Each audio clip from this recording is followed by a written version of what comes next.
دوستو کیا آپ جانتے ہیں ڈائناسور سے بھی پہلے دنیا میں کون رہتا تھا؟ اس دور میں دنیا کیسی تھی؟ یہ ویڈیو آپ کو اسی دور میں لے کے چلے گی۔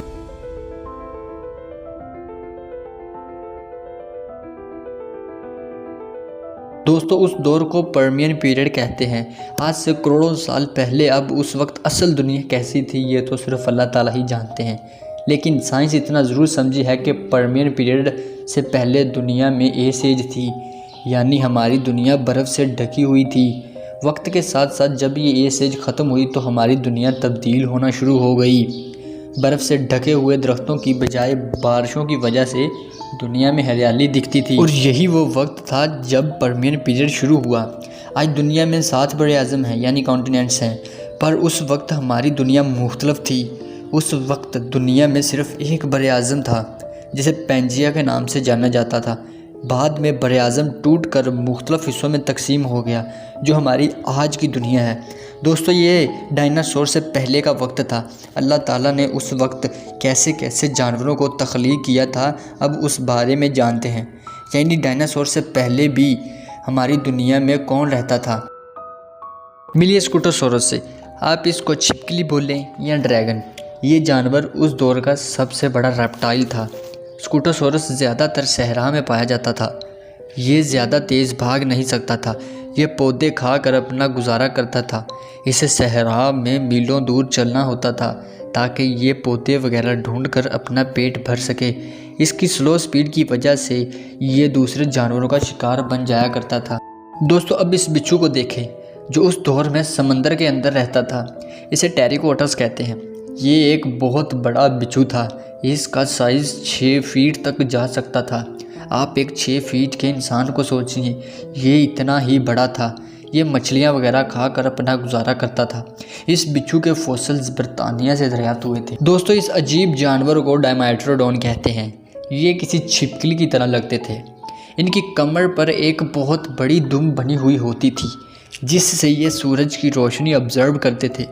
یہ جانور بہت زیادہ تیز بھاگ سکتے تھے جس سے اپنے شکار کو منٹوں میں ڈھیر کر دیتے تھے۔ دوستو یہ ایک ڈریگن فلائی ہے، اسے میگنیورا کہتے ہیں۔ پرمین پیریڈ میں یہ کیڑے ہماری دنیا میں اڑتے ہوئے دکھائی دیتے تھے۔ دوستو یہ کیڑے 2 فیٹ تک لمبے ہو سکتے تھے، یعنی ان کا سائز بہت زیادہ بڑا ہوتا تھا۔ یہ دوسرے کیڑے مکوڑوں کو کھا کر اپنا گزارا کرتے تھے، جیسا کہ مکڑی کو۔ ان کیڑوں کے فوسلز 140 سال پہلے فرانس میں دریافت ہوئے تھے۔ ایک اور عجیب جانور تھا، اس کو اورتھروپیلورا کہتے ہیں۔ یہ ایک ملی پیڈ تھا جو ایک کیڑے کی طرح لگتا تھا۔ اس دور میں یہ 7 فیٹ تک لمبا ہو سکتا تھا۔ ان کی ٹانگیں 400 سے بھی زیادہ ہوتی تھی۔ یہ جانور کھڑا بھی ہو سکتا تھا۔ یہ جانور اپنے دشمن پر ایسڈ کا سپرے کر دیا کرتا تھا۔ یہ جانور پودے وغیرہ کھا کر اپنا گزارا کیا کرتا تھا۔ دوستو اب ملیے اس عجیب ریپٹائل سے، اس کو نوتھوسورس کہتے ہیں۔ اس کی گردن کافی لمبی ہوتی تھی، ان کی لمبائی 13 فیٹ تک ہوتی تھی۔ یہ جانور پانی میں بھی رہتے تھے اور خشکی پر بھی رہتے تھے، جیسے مگرمچھ ہوتے ہیں۔ یہ بہت تیز تیر سکتا تھا اور مچھلیاں وغیرہ کھا کر اپنا گزارا کرتا تھا۔ دوستو اس جانور کو الیگزینڈری کہتے ہیں۔ یہ 12 فیٹ تک لمبے ہوتے تھے، ان کی گردن 2 فیٹ تک لمبی ہو سکتی تھی۔ یہ بہت ہی طاقت سے اپنے شکار پر حملہ کرتے تھے اور اپنے نکیلے دانتوں سے چند ہی سیکنڈز میں اپنے شکار کو مار دیتے تھے۔ یہ اپنے شکار کو پورا نگل جایا کرتے تھے۔ اور آخر میں دیکھیں اس مگرمچھ کو، ان کو کارنر فیکس کہتے ہیں۔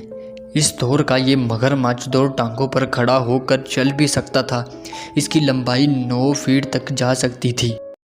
لیکن آخر میں سوال یہ کہ ان سب جانوروں کا ہوا کیا اور یہ جانور کہاں گئے؟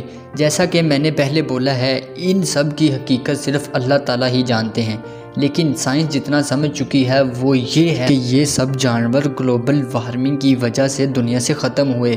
سائنٹسٹ اس کو دی گریٹ ڈائنگ کہتی ہے، ایک ایسا پیریڈ جب زمین سے 90% درخت اور جانور وغیرہ ختم ہو گئے تھے اور ہماری زمین ایک صحرا بن گئی تھی۔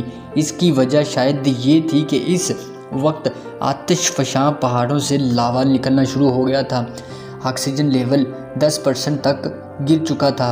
لاوا کی وجہ سے ہوا میں راکھ ہی راکھ پھیل چکی تھی اور سورج کی روشنی زمین پر ٹھیک سے نہیں پڑ رہی تھی۔ درخت ختم ہونا شروع ہو گئے تھے اور ان جانوروں کا زندہ رہنا مشکل ہو گیا تھا۔ بہرحال اللہ تعالیٰ ہی بہتر جانتے ہیں کہ کروڑوں سال پہلے اس دور میں کیا ہوا تھا۔ دوستو، اسی کے ساتھ ہی پرمین پیریڈ بھی ختم ہو گیا تھا۔